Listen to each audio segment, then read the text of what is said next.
sangat saya hormati. Namanya udah terbiasa. Iwa Sungkawa. Kalau saya amati dan saya dalami apa yang disampaikan oleh Buya berbicara tentang keilmuan untuk mensucikan jiwa, menjernihkan akhlak,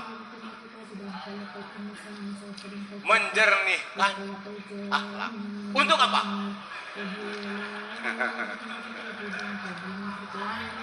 Untuk mencapai kebahagiaan yang abadi.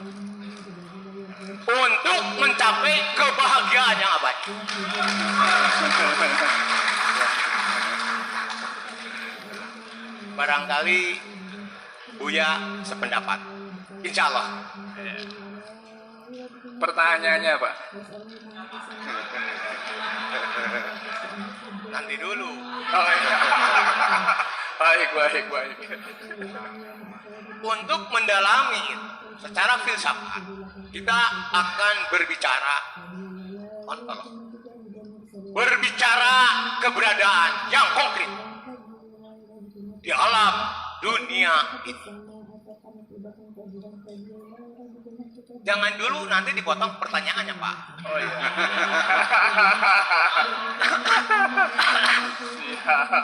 Yang selanjutnya pada saat berbicara filsafat, berbicara etis, berbicara hakikat, ilmu pengetahuan, berbicara justifikasi,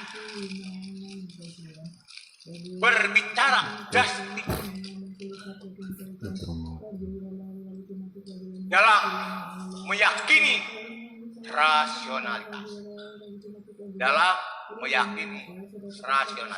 seorang guru terhadap murid.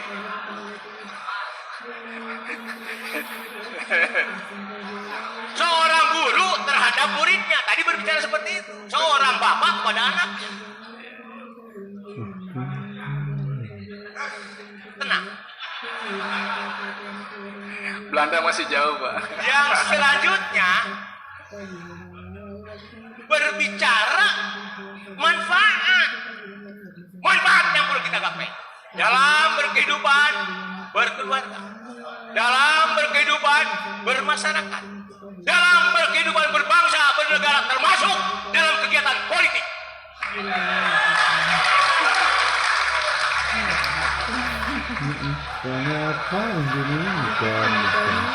Termasuk di dalamnya kegiatan berpolitik. Akan itu, Buya, dalam aplikasinya menghadapi kehidupan berbangsa bernegara, termasuk di dalamnya kegiatan berpolitik. Bagaimana menurut Buya? Terima kasih. Billahi taufiq wal hidayah. Wassalamualaikum warahmatullahi wabarakatuh. Mana pertanyaan fokus ini? Kelihatannya saya nggak salah menunjuk beliau bertanya dulu, karena memang pas suasananya biar kita bangun semua, Pak. Terima kasih. Buya, saya pikir cukup jelas karena disampaikan dengan intonasi yang memadai. Jadi, Fokusnya, Pak. ya fokusnya bagaimana menghadapi agar kita tetap dalam rasionalitas tadi dalam menghadapi kehidupan berpolitik, berbangsa dan bernegara seperti itu. Ya, supaya nyaman, tidak kehilangan eksistensi kita sebagai orang yang beragama. Ya, begini persoalannya, mah. Sebabnya masalah ini menjadi rumit karena kita tidak berpikir rasional. Ya. Saya melihat tidak banyak orang yang berpikir itu. Dan salah satu umat Islam di dunia, bukan di Indonesia saja, itu sudah berhenti berpikir sejak abad ke-12. sejak Daulah Abbasid dinasti itu digempur oleh Holako, oleh Genghis Khan, dan dihancurkan sehancur-hancurnya. Sampai perpustakaan di Baghdad itu semua dibuang ke Sungai Dajlah sampai berbulan-bulan berwarna biru. Sejak itu menjadi bangsa yang sangat bodoh sekali. Setelah itu jatuh dalam penjajahan Turki, dinasti Ottoman, 500 tahun. Kekayaan itu semua diangkut ke Istanbul semuanya itu. Ke ibu kota Daulah Utsmaniyah atau dinasti Ottoman. Dan uang itu tidak dikembalikan untuk membangun daerah. Dipakai buat berfoya-foya, main cewek, senang-senang. Sampai madrasah-madrasah tidak mampu dibiayai, masjid-masjid rusak. Sampai akhirnya bangsa Arab menjadi buta huruf lagi. Dan sejak itulah manusia Arab waktu itu sudah mampu memproduksi intelektualitasnya.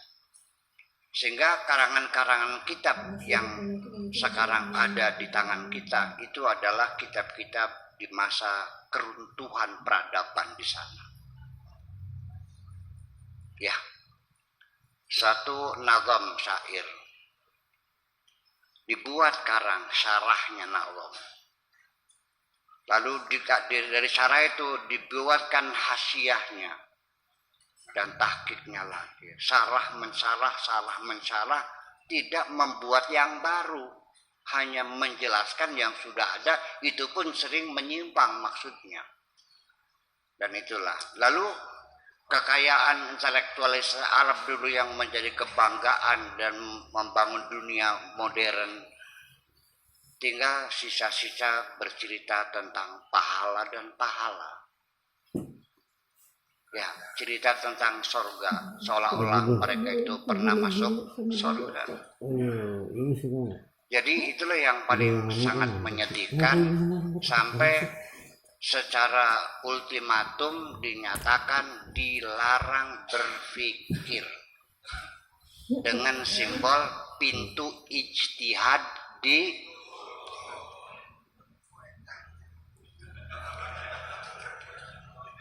Jadi makanya ini sekali lagi dengan gagasan-gagasan Bapak Menteri Pendidikan kita Nadiem Makarim ingin membangun pendidikan yang merdeka, ya, lepas dari indoktrinasi. Itu luar biasa. Saya mudah-mudahan saja berhasil. Ya. Bakap di Serimpung. Iya. Masih terlalu muda orangnya, 35 tahun. Ya. Jadi artinya bahwa akhirnya begini Pak Iwa, Allah mengatakan semua apa yang ada di langit yang di bumi sengaja kuciptakan untuk kamu. Wa khalaqalakum ma fis samawati wa ma fil ardi. Artinya itu fasilitas buat kita semuanya. Kemudian di ayat lain wa sakhkhara lakum ma fis samawati wa ma fil ardi. Semua yang ada di langit dan bumi yang menjadi fasilitas kamu itu kami taklukkan semuanya. Ditaklukkan semuanya. Itu artinya sebagai isyarat bahwa Allah mengatakan alam ini bisa ditaklukkan oleh kita untuk meningkatkan kesejahteraan kita. Tetapi Bung, menaklukkan alam itu bukan pakai menyan, pakai ilmu pengetahuan. Nah ternyata peradaban Islam ini setelah digempurnya itu sudah tidak pernah lagi melakukan eksperimen-eksperimen. Dia hanya menggunakan stereotip, mengulang-ulang kalimat-kalimat yang diucapkan oleh orang-orang zaman dahulu kala. sampai-sampai mengatakan bahwa apapun yang dikatakan orang zaman dahulu itu dijamin benar dan kita tidak boleh mengkritisi pendapat orang zaman dahulu, betul nggak?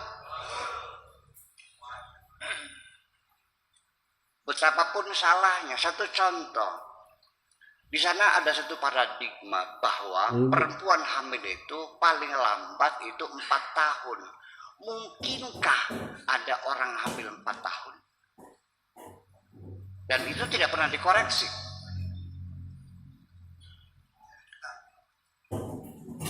Kemudian apabila ada seseorang seks bizarre yang berhubungan dengan binatang, maka lelaki yang menyetubuhi binatang dibunuh dan binatang juga dibunuh juga karena dikhawatirkan nanti melahirkan anak yang aneh. Mana mungkin sperma manusia bisa bercampur dengan ovum binatang, ngacoan.